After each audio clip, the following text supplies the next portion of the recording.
Assalamualaikum warahmatullahi wabarakatuh. Salam sejahtera, semoga kasih sayang, keselamatan, dan keberkahan dilimpahkan kepada kita semua. Baik, kita ada di session 9 kali ini, yaitu terkait bagaimana kita memanage cost, ya. How to manage cost terkait dengan biaya ban dan retribusi, ya. Baik, kita langsung saja ke bagian berikutnya, cost reduction program untuk ban. Jadi kita juga menggunakan rasio tire per meter kubik dan cost per kilometer dari rasio aktual saat ini. Dan rasio yang seharusnya dan juga untuk menetapkan target seharusnya itu adalah dengan mengukur usia pakai ban dalam jarak tempuh 40.000 km atau 3 tahun per unit ban. Jadi jarak tempuh 40.000 km atau 3 tahun per unit ban. Sebagai contoh, jika ratio consumption atau jika rasio konsumsi saat ban ini adalah Rp 5.000 per meter kubik, ya, atau Rp5.000 per meter kubik, dan berdasarkan analisis jarak tempuh dan usia pakai konsumsi ban yang wajar adalah sebetulnya Rp3.000 per meter kubik. Dan rasio tersebut Anda tetapkan atau kita tetapkan sebagai target yang harus dicapai, ya. Maka cost reduction program ini harus bergerak dari titik 5.000 meter kubik menuju 3.000 meter kubik dalam waktu 1 tahun. Jadi ada pengurangan dari 5.000 ke 3.000 meter, Rp3.000 per meter kubiknya. Langkah-langkah dalam reduction program dari ban ini ada beberapa langkah di sini. Sebetulnya ini ada 5. Ya. Yang pertama adalah evaluasi harga yang kompetitif. Ya. Kompetitif dari ban tersebut sesuai usia pakai ban di antara pemasok yang ada dari supplier atau dari distributor. Kita lihat harganya kompetitif apa tidak. Kemudian memeriksa dan merevisi jika perlu daripada prosedur ban tersebut. Terutama perbandingan antara ban baru dan ban vulkanisir. Seperti apa perbandingannya? Di mana prosedur ban baru seperti prosedur pembelian penerimaan ban dari pemasok, pendistribusiannya ke batching plant, penggantian ban baru di batching plant, dan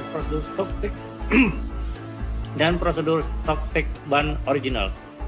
Ini adalah prosedur ban baru.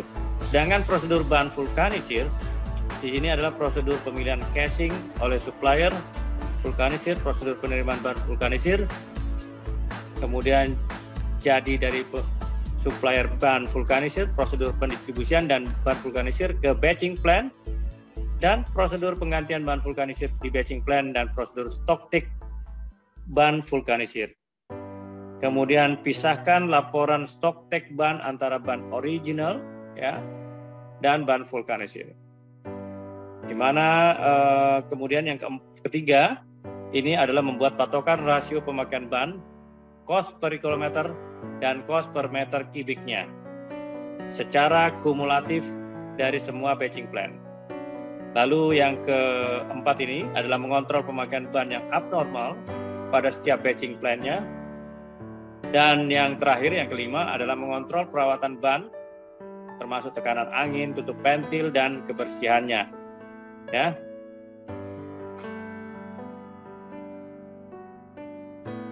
Kesalahan umum dalam pengendalian konsumsi ban. Bagaimana penggunaan ban ini, ya? Yaitu ada 4 di sini. Kesalahan umum tentang pengendalian kebijakan penggantian ban yang terjadi dari pimpinan operasional di lapangan adalah mereka hanya mengawasi ukuran ketebalan tapak ban yang harus diganti tetapi tidak mengukur jarak tempuh dan usia pakai ban. Kemudian yang kedua, biasanya hanya diperiksa ketebalan tapak ban dan kemudian memeriksanya di database yang sudah diinput dalam komputer tentang jarak tempuh dan usia pakai sementara perangkat Sementara perangkat lunak atau software untuk database ban belum siap. Ini adalah suatu cara yang sulit untuk mengontrol ya. Dan kita harus mengontrol penggantian ban ini dengan cara sederhana, seperti kita mengontrol penggantian aki atau baterai daripada truk. Lalu yang terakhir, dalam prosedur pembelian ban biasanya dipakai anggaran persentase ban cadangan yang akan dibeli sebagai dasar pembelian ban baru. Dan itu tentu tidak mencukupi kebutuhan ban di lapangan. Sebaiknya pengajuan ban itu mengacu pada kebutuhan real, semua batching plan di lapangan dengan stock take yang benar, sehingga pengajuan pembelian Anda tidak lebih dan tidak kurang, pas saja. Lalu, program pengurangan biaya ban. Di sini biaya konsumsi pemakaian ban, yaitu biaya konsumsi pemakaian ban adalah biaya terbesar nomor 2 setelah biaya konsumsi pemakaian BBM dalam struktur biaya operasional transportasi arus barang. Jika kita memiliki 600 unit transportasi arus barang dengan jarak kilometer tempuh rata-rata 25 sampai 50 km per hari, maka sekurangnya kita ini akan membutuhkan lebih dari 200 unit ban yang harus diganti setiap bulannya. Dan itu masih bisa lebih jumlahnya ya. Nah, jadi 200 unit. Ya, harga ban sekitar 3 juta ya. Satunya 3 juta dikali 200 unit, maka jumlahnya 600 juta. Ya. Dan biaya sebesar ini di departemen kita ini hanya untuk biaya konsumsi pemakaian ban setiap bulannya ya. Jadi 600 juta hanya buat per bulan. Lalu perhitungan sebelah ini diperoleh 600 unit ya. Kita 600 unit truk beton dikali 10 unit per truk. 10 unit per truk ya. Jadi ada 6.000 unit ban terpasang di truk beton ya. Jadi tiap-tiap truk beton ada 10 unit. Ya, jadi ada 6.000 unit ban. Maka jika jarak penerimaan rata-rata 25 km per trip kali 2,5 trip per hari ya, 2,5 trip per hari sama dengan 62,5 km per hari dikali 25 hari kerja per bulan, maka totalnya menjadi 1.562,5 km per bulan. Usia pakai ban rata-rata 30.000 km dibagi dengan 1.562,5 km sama dengan 19 bulan. Jadi jika diprorata maka 6.000 unit ya ban per 19 bulan ya. Per 19 bulan sama dengan 315,7 unit ban yang dibutuhkan setiap bulannya.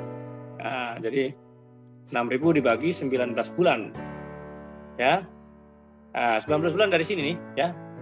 Rata-rata ban dibagi usia ban pakai rata-rata dibagi 1.562,5 km ini yang dari kerja per bulan ya. 25 hari kerja per bulan.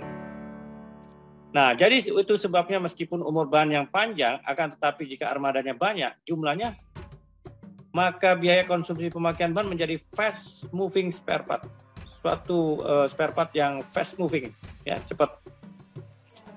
Kemudian, struktur daripada dan langkah pengurangan biaya ban sama seperti halnya dengan langkah program pengurangan biaya BBM, di mana yang pertama kita membentuk komite yang terdiri dari orang-orang yang terlibat dalam kegiatan biaya konsumsi itu.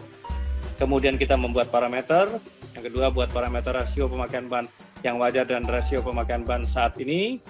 Lalu yang ketiga buatkan turunan deskripsi kerjanya, job desk-nya, dan melatih anggota komite untuk melakukan pekerjaan sesuai deskripsi kerja turunan yang dibuat dari deskripsi kerja yang secara umum sudah diberikan. Dan yang terakhir, memonitor tingkat kemajuan yang diperoleh dan menghargai serta mengapresiasi hasil pencapaian yang didapat dan membuat target baru sebagai peningkatan kinerja yang berkesinambungan. Ya, ini kita langsung jadikan satu aja. Jadi kita buat 4 aja ya.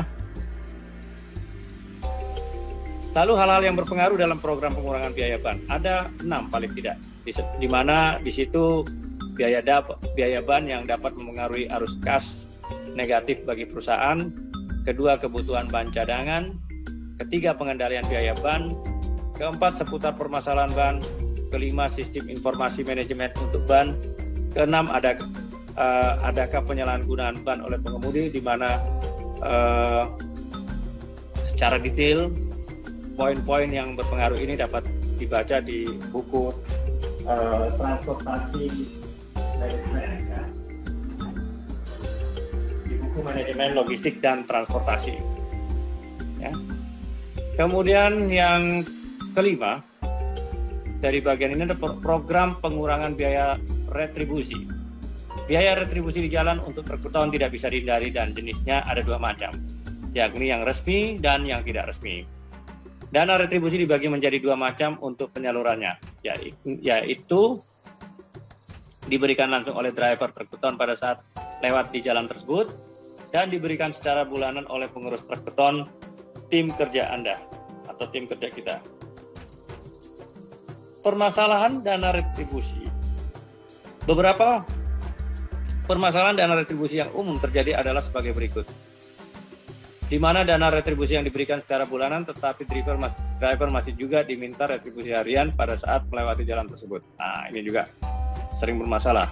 Yang kedua, dana retribusi semakin meningkat dengan adanya permintaan dari bagian lain dan dari instansi terkait, meskipun cakupan wilayahnya itu masih tetap ya bagian lain.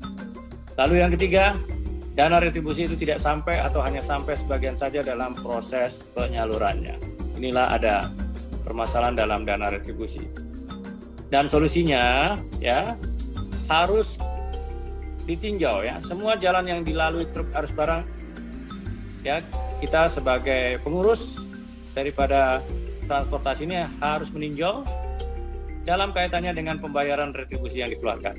Yang kedua, driver harus diberitahu bahwa telah memberikan dana retribusi bulanan kepada PIC yang dituju, sehingga jika ada anggotanya yang lain hendak meminta retribusi harian dapat dicegah. Jadi hanya 1 orang saja ya, fokus 1 aja, biar mereka yang bagi-bagi.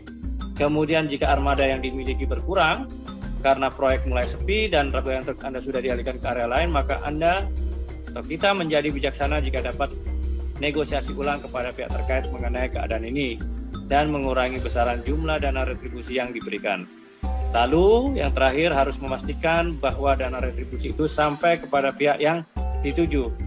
Dan ini berarti kita harus terjun langsung memberikannya sesekali waktu untuk mengetahui kebenaran jumlahnya, PIC yang tepat, dan lain sebagainya. Lalu tindak lanjut pengendalian dana retribusi ini adalah biasanya uang retribusi dipercayakan penyalurannya ke senior driver, dan itulah sebabnya sekali waktu kita juga harus sendiri memberikan dana retribusi tersebut. Lalu yang kedua, harus periksa rute yang masih dilalui truk beton dan membandingkannya dengan pengajuan dana retribusi yang disampaikan dari masing-masing batching plan. 3. Pengajuan daftar dan retribusi sebaiknya diperiksa oleh Departemen Penjualan dan ditandatangani oleh Departemen Penjualan tersebut sebelum disetujui ke pimpinan yang lebih tinggi. Lalu ada baiknya dana retribusi yang diberikan itu diketahui oleh masing-masing pimpinan terkait, seperti pimpinan produksi, pimpinan HRD, pimpinan legal, pimpinan bagian penjualan, untuk meningkatkan efektivitas dana retribusi yang disalurkan. Dan yang terakhir, sebaiknya pengajuan dana retribusi disampaikan oleh section manager logistik atau setingkat dengan itu, yang langsung membawa kegiatan operasional truk arus barang dan diperiksa oleh manajer penjualan dan disetujui oleh SBU manager atau general manager sebelum diajukan ke otoritas manajemen untuk mencairkan dananya. Demikian terkait dana retribusi. Terima kasih atas perhatiannya. Kita ketemu lagi di sesi 10.